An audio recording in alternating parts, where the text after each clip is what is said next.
अस्सलाम वालेकुम, welcome back to my YouTube channel English with Saba. आज के वीडियो में हम कुछ ऐसे अल्फाज का जिक्र करेंगे जो हम इंस्टेड ऑफ स्लीप यूज़ कर सकते हैं।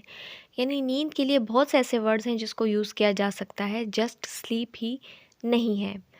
तो शुरू करते हैं अपनी आज की वीडियो, डिफरेंट वेज टू से स्लीप। फर्स्ट वन यहाँ पे है स्लम्बर। स्लम्बर का मतलब है वही सोना, लेकिन स्लीप और स्लम्बर में सिर्फ इतना डिफरेंस है कि स्लीप जो है वो एक ऐसी नींद होती है जिसमें हम ड्रीम्स भी देखते हैं, पर स्लम्बर एक रिलैक्स नींद जिसमें हम अवे रहते हैं ड्रीम्स से। तो स्लम्बर, स्लम्बरिंग, इसी तरीके से बेड जो है वो हम कहते हैं कि बिस्तर पर जाना और अपने आप को ब्लैंकेट में कवर कर कर रेस्ट के लिए लेट जाना, इसके लिए हम बेड भी यूज़ कर सकते हैं। अगला है नैपिंग। नैपिंग का मतलब है short sleep. Nap, napping, short sleep जिसको हम ज़्यादातर कह सकते हैं कैलुला, खाने के बाद सो जाना, थोड़ी देर आराम करना। रेस्टिंग, उस वक्त हम यूज़ करते हैं इस वर्ड को जब हम काम वगैरह को क्विट कर कर और अपनी स्ट्रेंथ को वापस गेन करने के लिए थोड़ा सा खुद को रिलैक्स करते हैं, लेट जाते हैं, आराम करते हैं। रेस्ट, आराम करना। नैप, वही कैलुला, शॉर्ट स्लीप। शट आई, झपकी लग जाना, थोड़ी देर के लिए आंख का बंद हो जाना। डोजिंग, स्लाइटली स्लीप होना, यानी हल्का सा बस नींद का झटका लग जाना और थोड़ी देर के लिए बस रेस्ट कर देना।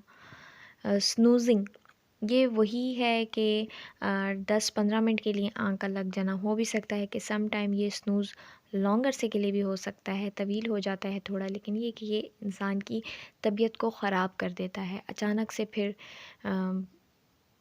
आँख खुल जाती है और ऐसे एंजाइटी, स्ट्रेस सी फीलिंग्स होती हैं, ये फ़िज़िकल हेल्थ को थोड़ा इफ़ेक्टिव करता है। Cat nap, it's mean a very short and light sleep. Snooze, वही थोड़ी देर के लिए आँख का लग जाना। ड्राउज़ जिसको कहते हैं, डोज़ भी इसको कहा जाता है।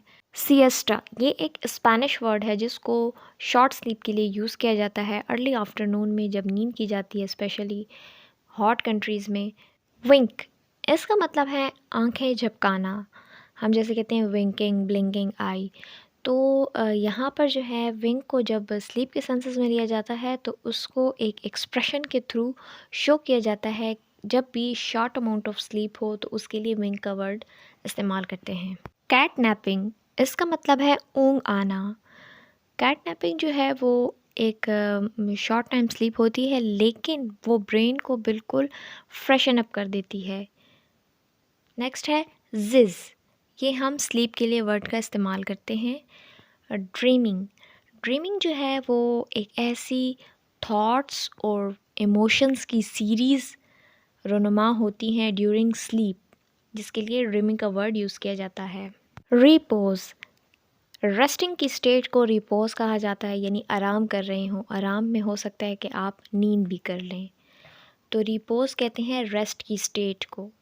Dose, doze, drowse, siesta, nap, short sleep, ये सब कुछ एक ही वर्ड हैं, ये सिमिलर वर्ड्स हैं जो कि स्लीप के लिए इस्तेमाल किए जाते हैं। इनका मीनिंग एक ही तरह है। 40 विंग्स, जैसे 40 आंख से इशारे करना, इसका मतलब है थोड़ी देर सोना, ज़रा सा देर के लिए सो जाना। ओवर स्लीपिंग, ज़्यादा देर सोना। डॉस, इसका एक्चुअल मीनिंग है कि एक ऐसी कन्वीनियंट जगह पर सो जाना, आरामदेह जगह पर। रैपिड आई मोमेंट, जिसको हम REM से भी डिनोट करते हैं। रैपिड आई मोमेंट जो है वो जैसे ही इंसान सो जाता है तो 90 मिनट के अंदर ही शुरू हो जाती है। वो उस सूरत में जब इंसान जो है स्लीपर जो है वो ड्रीमिंग, ख्वाब देख रहा हो। स्लीप का जो साइकिल है वो 4 स्टेजेस से गुजरता है।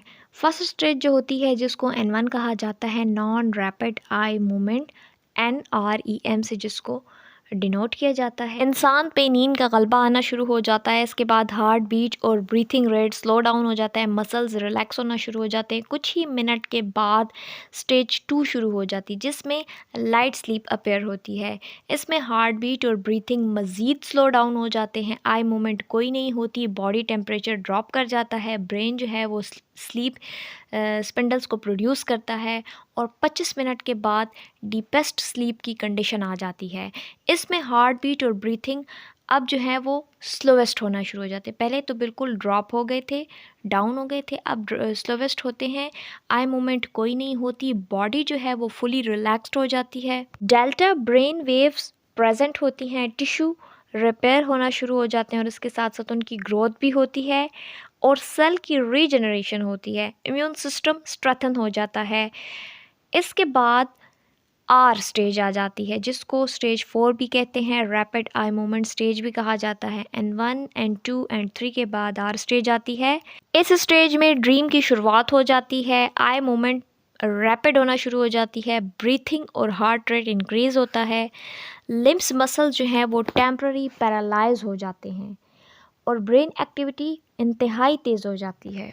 तो स्लीप का भी एक साइकिल है। बताने का मकसद ये था कि ये थोड़ी इन्फॉर्मेटिव थिंग है, आपके इल्म में इजाफा हो जाएगा इसके थ्रू।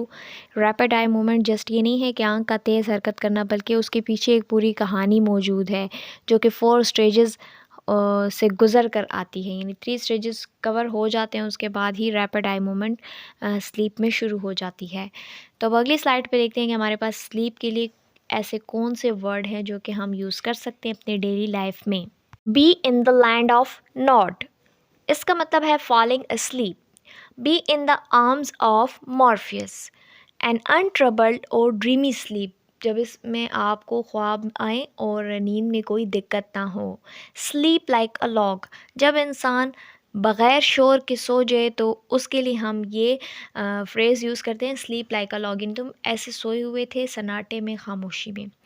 कैच सम, ये जो है जो वर्ड है वो हम अक्सर स्नोरिंग के लिए यूज़ करते हैं, यानी इतनी रिलैक्स नींद कि जिसमें आपको खराटे भी आए। गेट वंस हेड डाउन, सर रखा और सो गए, तो ये भी स्लीप के लिए ही फ्रेज यूज़ किया जाता है। So guys, it was all about today's lecture. Thank you so much for watching the video. If you like the video, please give huge thumbs up and kindly subscribe my channel for more updates. See you soon. Take care of yourself. Allah Hafiz.